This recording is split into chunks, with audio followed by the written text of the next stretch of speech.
السلام عليكم ورحمة الله وبركاته. هل مرة صبحية هرتا عادي شوي انت اللي كم ذواب أبو ذا انت بلا بركة وايه وحكي لنا وجود به إن شاء الله عالك يا نوبلنا وفصحنا إن شاء الله. أجيبنا مدونك يوم ترانا نوصل وجود ذي يوم ترى أمامك متى صار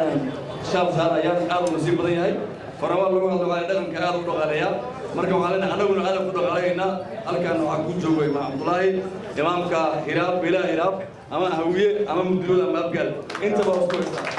مركب حواي ودوا بلاي محمد يوسف علي إمام كينا صوماليا أيام الله شانية هلكان أيام كله هاي ولا استغنى صوماليا مركب مدن هلكان جوتهم إمام كله هاي بسوا دوا هلكان وفرنت هاي سيد مدحونا كوا عفية أنا أقوم هذا اللي ناسينا أنا كنا معلنا هاي مدحونا أقوم هذا اللي ما دام مدن نيجي هذا المفروض صوماليا يمدن يكون في هذا وشيء العدالة خطتها أنا أوهلي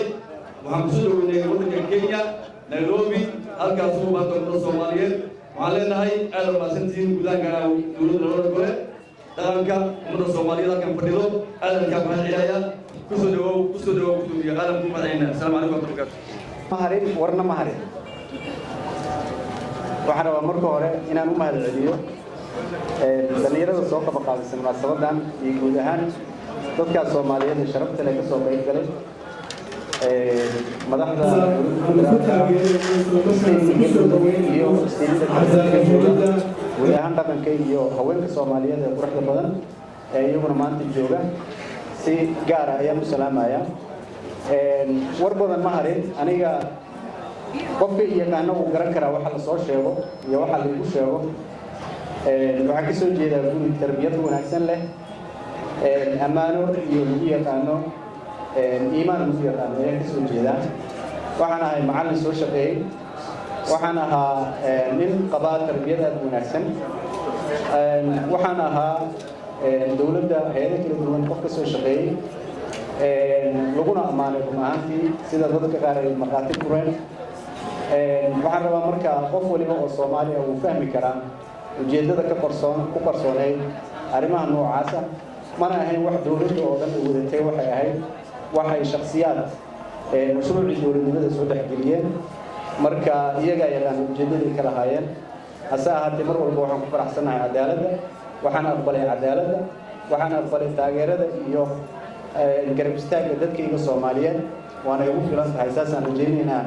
in sidoo kale dadka saas oo kale iyagana dhibaato ugu dhacday in ay iyaguna cadaalad heli doonaan ayaan rajaynaynaa dhinaca siyaasiyiinta Soomaaliya waxa lagu xantaa in siyaasiyiintu isreexo ka jiro mararka qaar xadgudubyo ay dhacaan waxa xilka Ilaahay bixiya qulillahumma maalikal mulki tu'til mulka man tashaa wa tanzi'ul mulka mimman tashaa wa tu'izzu man tashaa wa tudhillu biyadika alkhayr taa Ilaahay baa iskale nabiga kaleey salaatu salaam wuxuu ka hadlay risqigaaga hadda hasanin haddii qofkii uu risqiga adaasan maxaa yeelay Jibriil ayaa ii sheegay ama ugu tuuray in qofna adduunkan isagu uusan ka tagaynin ilaa uu ka dhamaysto risqigiisa marka diintoodu way ka hadashay waxaan rabnaa siyaasiyiintuna inay iimaanka isgeliyaan aniguna waxaan dhihi lahaa mulkigu waa deeq Ilaah kolkuu doono u baxshaa hadduu diidana ma jiro dariiq lagu doonan karo siday diinteenu tiri diiwaan baa jira adiga duruuftaad maraysa iyo waxaad ku dambeyn badhiga wax kasta loo maxfuudka ku qoran yihiin waxba yaan la isdaalinin marka waxaan rabnaa si degan siyaasiyiintu inay islimaansadaan gaar ahaan reer galmudug cumar waa joogaa oo musharaxiisa wata madaxweyne ku-xigeenkii waa joogaa anna musharaxan ahay iyo dadkaygana waa wataa waxaan rabaa reer galmudug ha looga daydo sidaas ayagoo wax ka dhaxeeyaan oo tartan ku jira haddana inay yihiin dad isku xiran oo saaxiibo ah oo wax u dhaxeeya ay jiraan taa looga daydo cumar laakiin inuu iska leexiyo saaxiibkay calina waa laga codeeyey waana ka qaadnay jiifka meerka asii looga codeeyey intaas kadib waxaan rabaa inaan mar kale u mahadceliyo dadkayga meesha jooga ee sharafta badan waxaan ku baaqayaa colaadaha dalka ka jira in si kastoo lagu joojin karo lagu joojiyo qarankeenu hadduusan laba jifo ama laba qabiil kala celin karin qaran ma sheegan karno marka taasna waa ku dardaarmayaa mar walibana waxaa ogaataan waxa inagu dhacaya waa wax inagu aanu keensanay waaye dalkeena waxa ka socda intaana waa ku dari lahaa waqti ma jiro waxaan mar kale u mahadcelinayaa tiimkii soo abaabulay iyo walaalaha Soomaaliyeed ka soo qayb galay reer Nairobi oo wax fiican aan ka bartay reer Nairobi hal dabeecad ka bartay oo wixii shanta ka horeeya horta reer Nairobi lama helo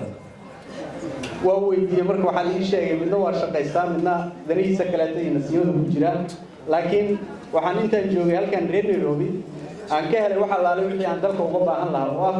sportiga aan jecelahay sportiga aan ka helay waxaan ka helay sheeko waxaan ka helay maxaa la yiraahdaa munaasabad waxaan ka helay dhulkan masaajido iyo meelo lagu cibaadeysto marka reer Nairobi aad iyo aad idinkuna ma asantiin mar walibana waxaad ogaanaysaan qofka Soomaaliga ah meel kasta uu joogo waa Soomaali ama Kenya joogo ama xagga joogo ama dhexda joogo